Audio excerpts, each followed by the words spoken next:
Bienvenidos al segundo episodio de Enfurecidas y Tranquilas. Yo soy Sofi, estoy con Flor y Bar que me acompañan. Estamos muy contentas, este es nuestro segundo episodio y hoy vamos a estar hablando un poco sobre el deber ser de toda una generación, la generación de los millennials, de la cual somos parte las tres, y discutir un poco cuáles son los mandatos sociales que sentimos a lo largo de nuestras vidas, cómo fueron transformándose entre generaciones y también un poco la validez del concepto de generación y del concepto de millennial en sí mismo. Hola chicas, ¿cómo están? Hola Sofi, ¿cómo vas? Hola Flor. Hola Bar, hola Sofi. Bueno, en el episodio pasado, para quienes no lo escuchan y es la primera vez que nos oyen, estuvimos hablando del reggaetón, de nuestras trayectorias formadas en gran parte por la aparición y masificación de este género, y también dimos cuenta un poco de la diferencia entre dos generaciones de reggaetoneros, como son Daddy Yankee por un lado y Maluma y Bad Bunny por el otro, que empiezan a abordar ciertos temas de la sexoafectividad de otra manera. Y a partir de eso nos surgió, si esta diferencia la vemos en un género, bueno, también la vemos en nuestro día a día, y está bueno tomar el término de millennial como definición de una generación. Y es una terminología que viene de afuera y que da cuenta mucho de algunas particularidades de Estados Unidos, pero que cada una de las sociedades va como intentando traducir, acercándola a algunas cosas, y hay otras cosas que pareciera ser como que atraviesan a la humanidad entera. Y creo que un poco lo que nos interesaba discutir con Flor y con Sofi era esto, ¿no?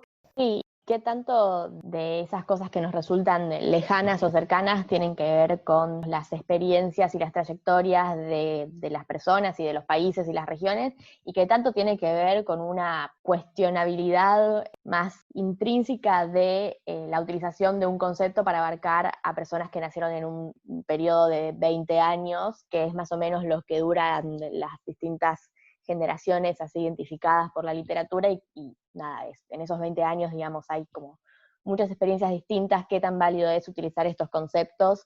¿Qué tan útil es para entender verdaderamente las experiencias de vida de las personas, ¿no? Sí, desde ese lado, una de las primeras cosas que tenemos que notar es que el término millennial fue acuñado por primera vez en el 87 por dos autores, Strauss y Howe, en un momento en que lo que termina siendo les millennials, que más o menos va del 80 a fines de los 90, eran niñes, de nuevo. Si termina siendo de 1980 a más o menos el 2000, lo acuñaron por primera vez en el 87 y escribieron por primera vez en el 91, no sé qué piensan ustedes oyentes, a mí me parece bastante ridículo. Obviamente se populariza este término y empiezan a surgir las características de la que termina siendo nuestra generación, que en el mundo del trabajo se habla de falta de compromiso, flexibilidad. Yo por lo menos lo vi un poco desde ese lado, pero que resulta que con el paso del tiempo esto se empieza a cuestionar. Se habla de generaciones que se criaron con el discurso de que son especiales y de que todo lo pueden lograr, y que cuando salen al mundo real no es tan así. Pero a nosotras nos hizo bastante ruido, digamos, buscábamos una estabilidad que supuestamente nuestra generación no valora o incluso rechaza abiertamente. Claro, y en ese sentido yo creo que les millennials somos una generación tensionada, donde hay algo que no termina de morir y hay algo que no termina de nacer, y nosotros somos como ese meme de los Simpsons, Australia Estados, tenemos un pie en cada lado y no sabemos bien para dónde ir. Yo hay sueños que mis viejos tenían que a mí me parecen lejanos por lo poco factible que lo veo en mi vida cotidiana, pero también porque siento que me asfixiaría la idea de hacerlo. No sé, la casa propia. Me genera más complicaciones pensarlo que la tranquilidad que a mis viejos les generaba, o a mi abuelo que laburaba de lunes a viernes y todos los fines de semana se iba al campo a construir la casa con sus propias manos. La verdad que es una sensación que a mí un poco me pasa por el lado. No es un interés que yo tenga. Cosa distinta es esperar un laburo en blanco. Me parece que eso sí es algo realmente aspirable, deseable, Capaz porque lo veo más factible, aunque bien difícil es. Sí, a mí me pasa algo parecido, podría decir, con el sueño de la casa propia. Es como algo que me gustaría tener en mi futuro, algo medio a lo que ya acepté que no voy a acceder, por lo menos por cuenta de ingresos propios de manera salarial o laboral, pero sí es cierto que también pasa que tal vez tengo otras ideas que también forman muy parte del típico imaginario millennial, que es viajar. Ahí estaríamos, digamos, calzando perfecto en una de las características de la generación. Y sí es cierto que es como algo que, sí, que te fija un lugar cuando una tal vez tiene ganas de explorar otras cosas.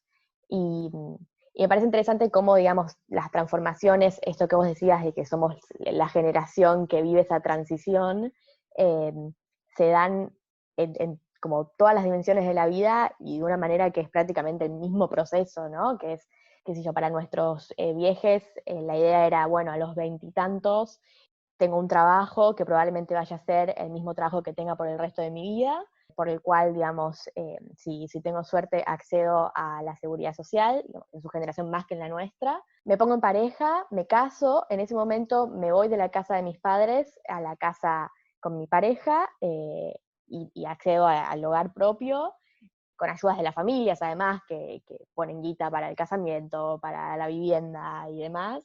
Un ideal bastante clase mediero, además, ¿no? De paso, pero clase mediero amplio, digamos, creo. Y ya está, digamos, como que ya ahí, o sea, a los veintitantos ya como que definiste el resto de tu vida, básicamente. Ya estás viviendo en la casa en la que vas a vivir el resto de tu vida, tenés el trabajo que vas a tener el resto de tu vida, estás con la persona que, bueno, en la generación de nuestros viejos ya no tan necesariamente vas a estar el resto de tu vida, la tasa de divorcio es altísima, y vas a tener hijos pronto. Y hoy como que todo eso, el paquete completo está roto, digamos, el trabajo, la pareja, y eso como que nos genera esa contradicción de, por un lado, decimos que no queremos eso, por otro lado, es un poco lo que inconscientemente esperamos en algún momento lograr, y en esa contradicción estamos viviendo.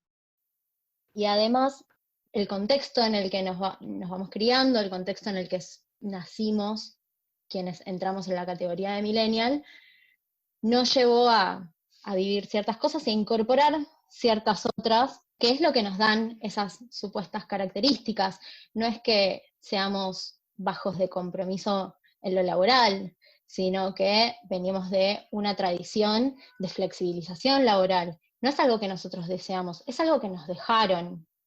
Y también lo de la casa propia, en mi caso por lo menos es algo que me gustaría tener, que no es compatible con quizás mis objetivos en el corto y mediano plazo, pero me gustaría saber qué puedo acceder, que tiene que ver con que el sistema previsional daba por sentado la casa propia. Hoy en día se discute mucho respecto de los jubilados y en ningún momento se pone en cuestionamiento la cuestión de la casa, porque son generaciones que accedieron a una casa propia, lo cual ya les da cierta seguridad. Nuestra generación y las que vienen no tienen eso asegurado. Y por otro lado, esto que decía Sofi respecto de tener la vida resuelta a los veintitantos, con una esperanza de vida ya en Argentina cerca de los 80 años, ¿tiene sentido tener resuelta la vida a los 30? No sé qué piensan ustedes. En mi caso, me abrió mucho la perspectiva en medio de una crisis personal al respecto, donde, bueno, yo tenía un ideal cuando era más chica, quizás a partir de la imagen de mis viejes, lo que consumía en la tele, lo que la sociedad me decía que era lo correcto, que en el medio de mi crecimiento eso se empieza a cuestionar y un poco también me abre otras oportunidades. Y creo que nos abre otras oportunidades con todos los problemas que nos dejan las generaciones anteriores en términos de, bueno, precarización laboral, un mundo en crisis ecológica, pero bueno, está este tema de si tiene sentido o no apuntar a los 30 como el termómetro de la realización. Es muy interesante esto que decía Flor de los 30 como el termómetro de la realización. Primero porque creo que venimos que somos hijos e hijas de una generación donde a los 30 ya se tenía todo cocinado, entonces como que en definitiva nos estamos comparando con lo que ya conocemos, entonces ahí hay algo de una historia que nos pesa, ¿no? Como que nuestros viejos a los 30 no sé si tenían las mismas tensiones que nosotros, como que probablemente esa significancia de los 30 en ese momento implicar otra cosa, y esa seguridad del laburo fuera otra, y esa posibilidad de tener una casa fuera otra, y la posibilidad de criar a un niño sea muy distinta de las posibilidades que nosotros tenemos. Como me resulta muy extraño pensar en un mundo donde a los 30 ya puedas tener todo eso decidido y estar enteramente seguro de esas decisiones, sobre todo en términos laborales, ¿no? En un mundo donde el mercado de trabajo cambió tanto. Recién las chicas hablaban y me acordaba de ese texto de Sennett, de la corrosión del carácter, que cualquier estudiante de sociología lo debe haber leído un montón de veces. Quienes no vengan de socio, es un texto hermoso que recomendamos fuertemente. Y ese texto tiene una introducción, a mí me gusta mucho porque no es sociológica la introducción, si bien tiene un montón de reflexiones, es bastante parecido al tipo de podcast que estamos haciendo, donde Sennett dice que está en un aeropuerto y se le acerca una persona joven a decir, vos entrevistaste a mi viejo cuando yo era chico y yo me acuerdo de vos, sujeto, investigador, que entrevistaste a mi viejo. Entonces, claro, hablando con el tipo ahí, tomando un café en el aeropuerto, esperando un vuelo, el flaco le empieza a contar de su vida, de qué llegó a ser, y Sennett se acuerda un poco de lo que había sido la vida del padre al que había entrevistado. Y claro, el padre había entrado en esa historia de entro como barrendero en una empresa y termino como CEO porque me esforcé y la meritocracia y no sé qué. Y el pibe cuenta que es programador, que no puede, que no quiere, ni siquiera es no puede, no quiere mantener un mismo empleo por más de un par de años porque llega a un techo y la verdad que no tiene nada más que aprender, entonces cambia de empleo o cambia a cosas que lo desafíen más. Y en esas dos historias yo me siento mucho más cercana a la historia del hijo, ¿no? Donde yo no sé qué trabajos va a haber de acá a 5 años. ¿Cómo sé que quiero hacer lo que estoy haciendo hoy por el resto de mi vida si no sé qué trabajos van a crear de acá a 5 años? Cuando nosotros éramos chicas, los youtubers no existían.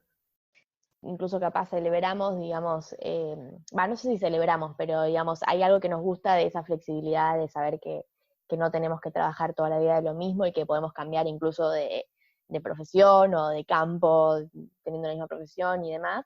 Pero por otro lado sabemos que esa flexibilidad viene apañado un montón de inseguridad y de precarización laboral, y que eso, bueno, claramente afecta a todo el resto de los ámbitos de nuestra vida.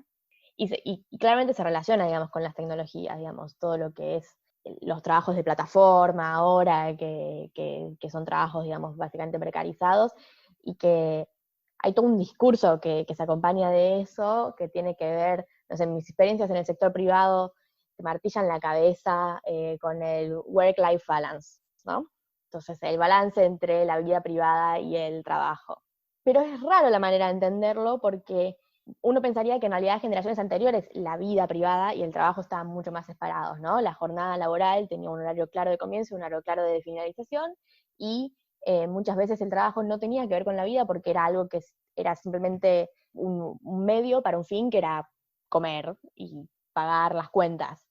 Pero ahora como que en toda la clase mediera, digamos, esto de, bueno, el trabajo es tu pasión y el trabajo es lo que amás, como que el work-life balance pierde un poco de sentido porque es tipo, bueno, pero en realidad cuando estoy trabajando estoy también desarrollando mi personalidad y es un parte de crecimiento personal, y, y todo eso como que se vuelve cualquier cosa, y entonces uno termina laburando en cualquier horario y puede recibir mes de laburo en cualquier momento, y es como que todo está bien.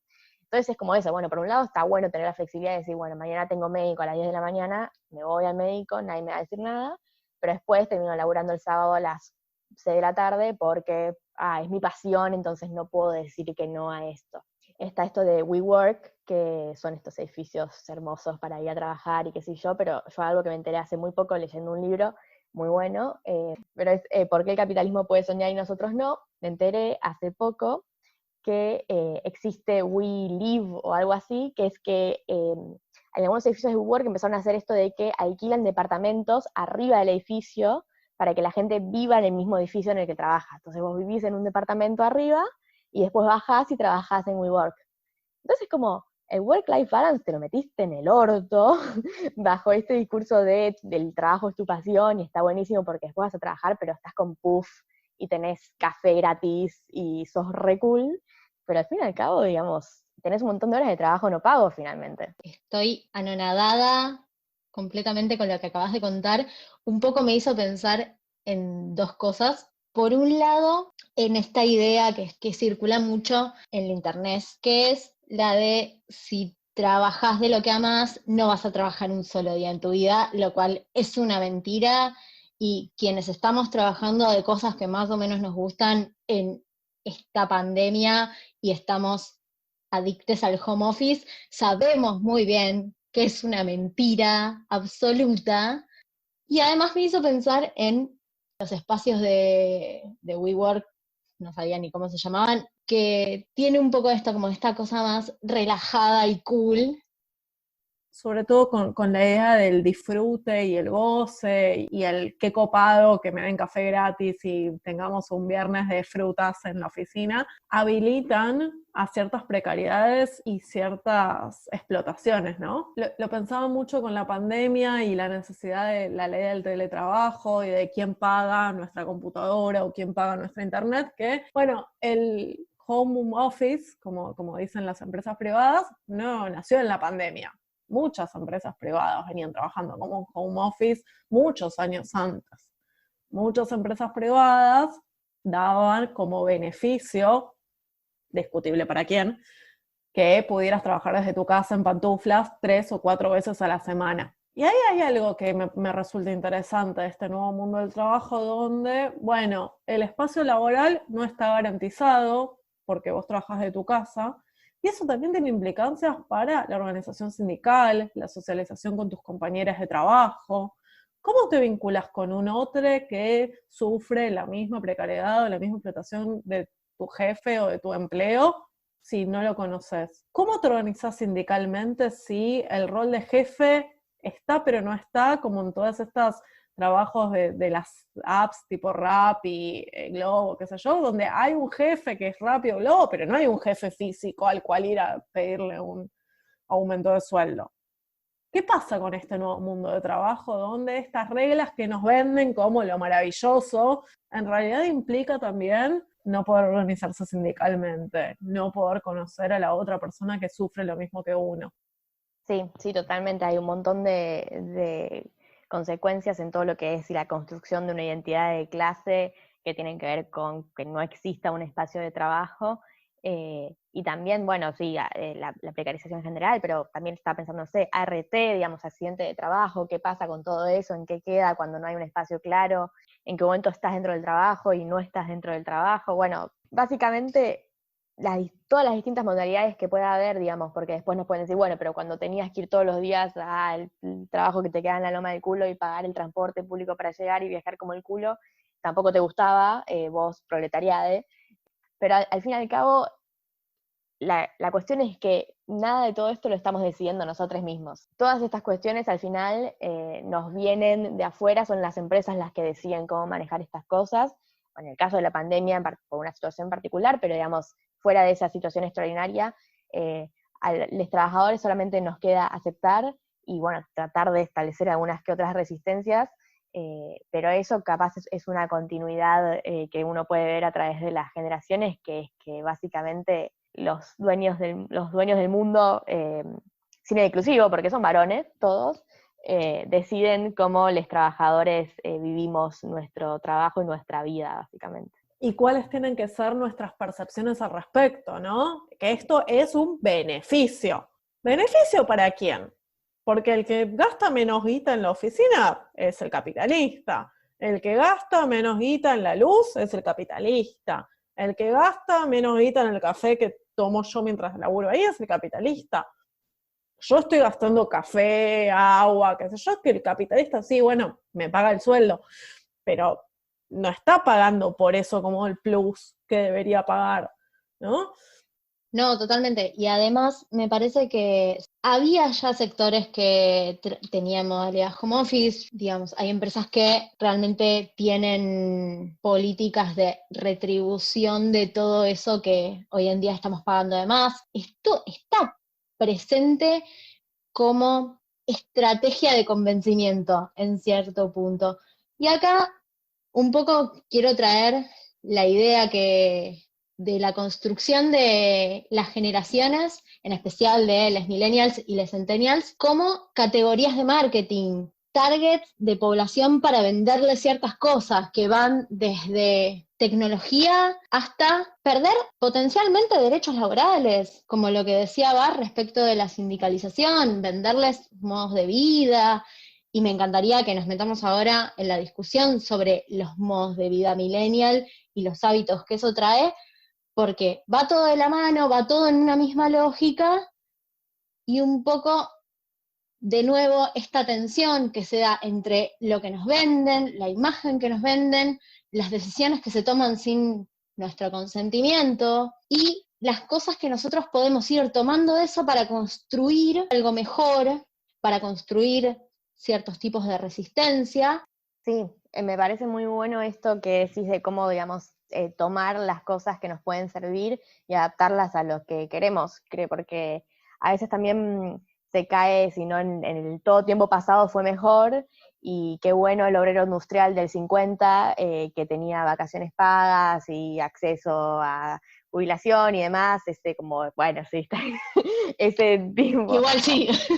ese obrero que todos tenemos en nuestro imaginario del 50, del 60, que tenía todos esos accesos, que bueno, después habrá que discutir seriamente si está o no está, y digamos, todo tiempo pasado no fue mejor, y la tarea no está en volver para atrás o estar preguntándonos, digamos, qué pasó en este camino que llegamos a donde estamos, sino tratar de tomar las cosas como, bueno, la jornada de 9 a 18 tampoco está buena, son un montón de horas de trabajo que no son necesarias, hay un montón de estudios que muestran que la riqueza necesaria para que las personas puedan vivir bien se produce en menos tiempo, el problema es cómo está distribuido el tiempo de trabajo, y entonces podemos tomar cuestiones de que no hace falta estar encerrado en un lugar de trabajo de 9 a 18 para poder vivir una vida decente, que haya flexibilidad en los horarios y que uno pueda tomarse un día porque se siente mal o para ir a hacer un trámite personal o lo que quiera, no tiene que a la vez significar que, bueno, como decidiste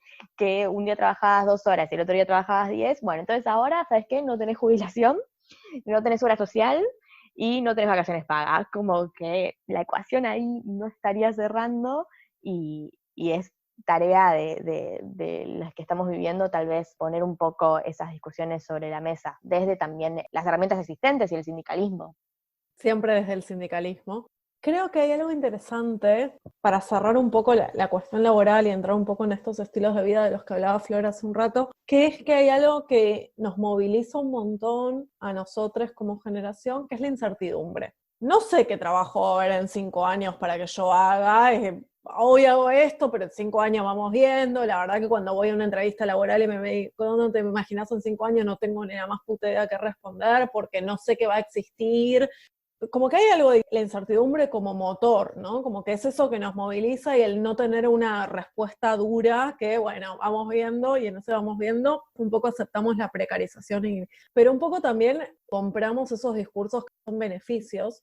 Yo no sé si ustedes se percataron que en los avisos laborales te ponen como beneficio las prepagas. Digo, vivimos en un país, si nos escuchan desde otros países, nosotros vivimos en Argentina, donde la salud es un derecho y donde tenemos legislación que dice que si estás en un empleo en blanco tienes que tener una cobertura de salud particular. Entonces no es un beneficio, es un derecho.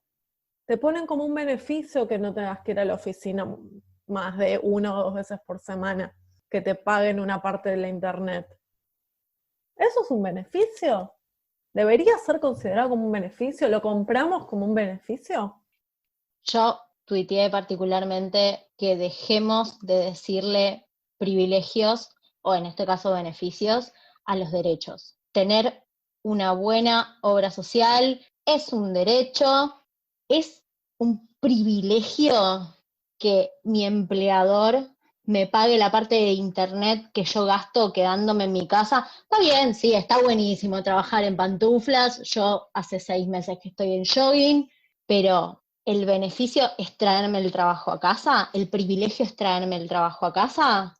Ojo, me siento en una buena posición por poder mantener mi trabajo en esta situación, porque hay gente que la está pasando realmente como el orto. Pero eso me parece que es un derecho, y es un derecho que se está violentando sobre el resto de las personas, no es un privilegio para mí. No me siento agradecida de que no me hayan echado.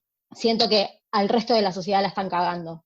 Sí, y también en todas las cuestiones que despiertan el teletrabajo en la situación de pandemia en general, está también toda la cuestión de bueno, los vínculos, la convivencia en el hogar y en un hogar donde ya las personas que viven ahí están todo el día adentro, están trabajando en un mismo espacio, los efectos que eso tiene sobre el trabajo en sí de las personas y sobre también las relaciones, bueno, la salud mental ni hablar, y cómo eso pone sobre el tapete un montón de cuestiones que tal vez a veces quedan escondidas dentro de la esfera del mundo privado, que la situación pandemia hizo que saliera más a la esfera pública porque ahora las dos cosas están juntas, ¿no?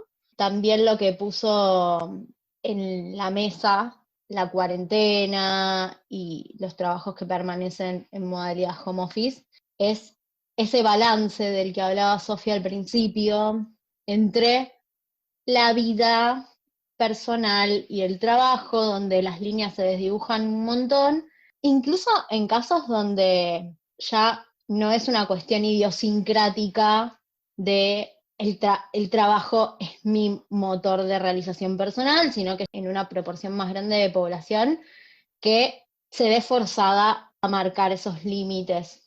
Entonces, también aparecen un montón de otras, no sé si decirles discusiones o tópicos que se tratan en redes sociales, por ejemplo, respecto de la alimentación, o sea, tuvimos el boom de la masa madre, y también toda la discusión de la sexualidad en el aislamiento, que son cosas que ya como millennials de clase media, con acceso a internet, educación formal, etcétera, etcétera, etcétera, ya veníamos discutiendo un poco, veíamos que se asomaban ahí en las redes sociales con influencers fit y de la alimentación wellness, por ejemplo, y bueno, todo el boom de las aplicaciones de citas, y creo que son cosas que también definen a nuestra generación. Por ejemplo, yo recuerdo, y seguramente acá todas lo recordamos, el capítulo de los simuladores,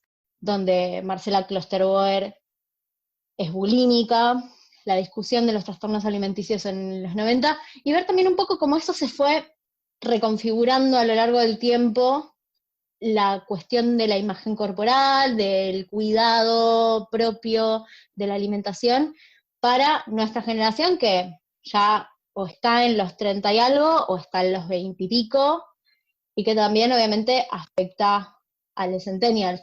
En mi caso, yo soy medio tajante en eso, banco mucho las ideas de la aceptación del cuerpo, la discusión que se abre entre nutricionistas respecto de los distintos tipos de cuerpo, el cuestionamiento del índice de masa corporal como algo que determina el sobrepeso, la obesidad, etc. Está buenísimo desde ese lado, está buenísimo la militancia gorda, pero, y acá está mi pero, creo que también se empieza a convertir en un mandato la alimentación saludable en sí. Si bien está buenísimo y me parece muy bien que se pongan en cuestionamiento las grandes industrias alimenticias, se difunda la información sobre los ultraprocesados, etcétera, etcétera, y cómo ese modelo de la dieta más de los 90 y más en la que se criaron nuestros padres, nuestros abuelos, ya no valga, o sea, el churrasquito con ensalada ya no está tan vigente entre nuevas camadas de nutricionistas. También hay algo de presión, por lo menos a mí que me interesó el tema en un momento, de bueno, si te querés hacer un tereré cuando hacen 30 grados de calor, no uses el juguito en polvo, porque es malo, es ultraprocesado. Hacete el jugo de limón exprimido, que de 80 limones sacás una cubetera, y eso ponelo en una jarra y hacete el tereré con eso. No, ¿quién tiene tiempo? ¿Quién tiene tiempo y quién tiene ganas? Creo que ahí falta un balance, y creo que algunos sectores de nuestras generaciones, en especial las mujeres, nos estamos viendo interpeladas por ciertos discursos de ese lado que también se empiezan a convertir en un deber ser del cuidado de nuestro cuerpo. Sí, yo justo estaba pensando en el ejercicio, que un poco las dos cosas las relaciono con, lo primero que se me dispara son dos cosas. Bueno, el comienzo del aislamiento obligatorio, que al principio salieron todas estas cosas de, bueno, cómo mantener la salud mental y la salud en general en un contexto donde no se puede salir de la casa, y era tipo, tenías que hacer ejercicio a la mañana, tenías que comer saludable, después tenías que hacer meditación, en el medio de todo eso tenías que trabajar una jornada completa de alguna manera, si tenías hijos en tu hogar tenías que cuidar a tus hijos, y ocuparte de que ellos también estén comiendo y puedan estar caminando y haciendo, jugando y demás, como una cuestión que es irrealizable para cualquier persona humana, imposible. Y después la otra cosa que se me conecta mucho con la comida saludable y el ejercicio es Instagram. Instagram, para mí, no sé, me decís comida saludable y se me viene la imagen de la tostada con palta y el jugo en Instagram. Y bueno, más allá de que eso también es una cuestión muy de clase media y demás, se impone también como un imaginario general que a todos de alguna manera u otra nos llega. Y lo conecto también con mucho esta idea de que, por un lado, nuestra generación, y también tal vez los centennials y demás, somos una generación que tenemos que hacer lo que amamos, nos tiene que gustar viajar y disfrutar y ser más libres que las generaciones anteriores, con todas las cosas que ya hablamos que vienen como contraparte de eso. A la vez tenemos que cumplir con un montón de cosas de salud, de ejercicio y demás, y todo esto tenemos que ser completamente felices. ¿Quién pudiera ser feliz, no? Messi no lo logró. Esta semana que hubo problemas con su continuidad en el Barça o no, una de las frases que salió de Messi era: yo en el último año no fui feliz, y en Twitter se hizo mucho bullying sobre eso, porque si Messi no fue feliz en el último año, ¿quién puede decir que fue feliz? Y creo que ahí hay algo muy fuerte del deber ser de nuestra generación, de la felicidad, que la felicidad tiene que ser plena y tiene que ser constante, y me resulta muy tensionante la idea de pensar en una felicidad absoluta. O sea, yo puedo estar feliz con algunas cosas de mi vida y no tan feliz con otras, y me parece que es igual de valorable, pero la idea de alcanzar la felicidad única e indiscutida me resulta como un poco complicado. Como también me resulta complicada la idea de toda esa cuestión absoluta, de todos esos conceptos que mencionaban ustedes, chicas, de la saludabilidad, lo healthy, el ejercicio. Bueno, no sé, o sea, si todo eso es un deber ser, ¿qué tanto aceptamos la diversidad de cuerpos? ¿Y qué tanto aceptamos la diversidad de estilos de vida? ¿Y qué tanto aceptamos el disfrute? Porque capaz yo disfruto tomarme una cerveza un viernes a la noche, comer papas fritas con algún queso horrible en un bar, o irme a comer a alguna cadena de comida rápida, y que eso sea disfrute y que eso sea felicidad, y sin embargo está deslegitimado porque no es la tostada de palta con pan de masa madre que debería comer. Discutamos un poco eso, ¿no? Porque militamos la diversidad de cuerpos, militamos que el activismo gordo, militamos el goce sexual, pero si sos mujer feminista y estás en Tinder, ¡ay, es una contradicción, piba! ¿Qué haces acá? Si militás el cuerpo, la diversidad de cuerpos, pero haces dieta o comés comida que considerás saludable, bueno, entonces no estás tan a favor. Como que siento que estamos dando evaluación todo el tiempo. Sí, yo creo que, recapitulando un poco, tenemos que trabajar de lo que nos gusta, balancear vida personal y trabajo, al mismo tiempo que esas cosas constantemente se están entremezclando. Cuidarnos, hacer ejercicio, aceptar nuestros cuerpos, pero al mismo tiempo comer muy saludable, hacer mucho ejercicio y demostrarlo, formar una pareja, pero al mismo tiempo cuestionar la heteronorma y la monogamia, y en particular a las mujeres, ser inteligentes y al mismo tiempo, voy a volver un poco al episodio anterior, divertirnos y saber irnos de joda y ser la mina inteligente y experimentadora en la cama, formar una pareja que sea excepcional y al mismo tiempo coger mucho en Tinder. Entonces, volviendo a lo que decía Bar, somos una generación de la atención. Tenemos tendencias contradictorias constantemente en todos los aspectos de nuestra vida, a tal punto que una de las cosas que estuvimos viendo es que estudios hablan de la baja centralidad que les da la generación millennial a la sexualidad.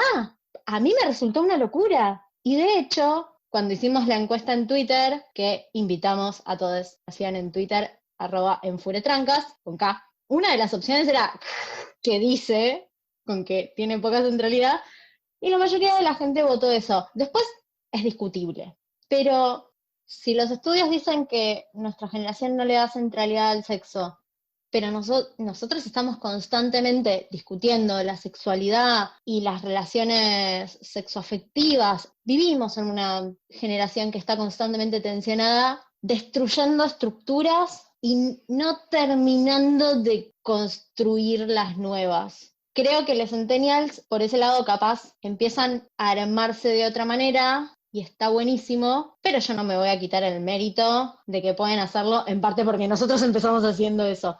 Y también confío en que en unos años vamos a estar un poco más armados en ese sentido, y creo que la convergencia entre millennials y centennials es algo que en unos años directamente va a estar dado por hecho. Sí, un par de cosas sobre lo que decías recién. Primero, todas estas tensiones y todas las cosas con las que tenemos que cumplir. Un oyente decía también cuando consultamos en Twitter sobre cuáles eran los mandatos que los millennials sentían que debían cumplir. Mencionó esto de salir de la zona de confort. Que posta, cómo me molestó cuando todo el tiempo se está la que tenías que salir de la zona de confort y todo el mundo diciendo que había que salir de la zona de confort. ¿Qué confort? ¿Qué confort? Todas estas transiciones de las que estuvimos hablando, todas estas tensiones, digamos, si hay algo que no tenemos es confort. Es como este panorama de incertidumbre total del que hablaba Bar, que obviamente hay cosas que son positivas, todas estas discusiones sobre los vínculos sexoafectivos y demás que nos estamos permitiendo que generaciones anteriores no tenían esa posibilidad.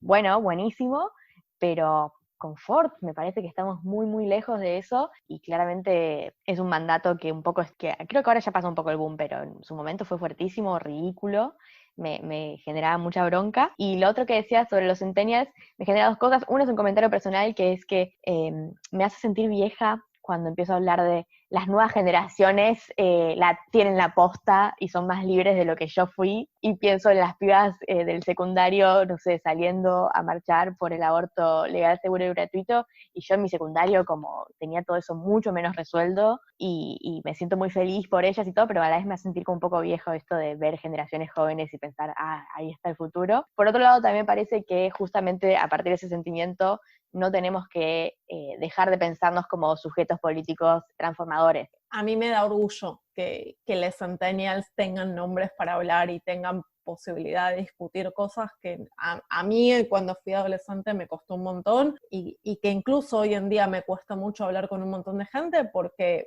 cuando hablamos de amor libre no todos hablamos de lo mismo, entonces tenemos que empezar a decir, bueno, pero mi amor libre llega hasta acá y estas cosas se negocian y estas no. Entonces como que espero que las nuevas generaciones tengan un poco más de puntos en común para discutir y reflexionar más en profundidad de lo que nosotros pudimos. Y por otro lado pensaba en esto de, que decía Sofi también, de la zona de confort, y pensaba en otro mandato millennial que creo que está bueno como para cerrar, que es la idea de soltar y el desapego, ¿no? Soltá todo eso que te hace mal, no te enganches con todo eso que te hace mal, soltá a tu ex. Hay gente que se lo tatuó, digo, como, wow, alto ahí, lo que. Y esto de gestionamos nuevos vínculos, ¿no? Flor hablaba de Tinder y yo me imaginaba esto de, bueno, y mañana no le hablo a la persona de Tinder porque va a pensar que soy intensa si le vuelvo a hablar. Entonces, como que yo no le... Hay una Instagramer, maquilladora, que hace oráculos del amor y siempre dice como que las mujeres somos muy intensas y que hablamos mucho y que centralizamos mucho y que nos tenemos que callar y quedarnos como oyentes del otro y poner las preguntas en el otro porque nos enamoramos de la imagen que nosotros hacemos de ese varón.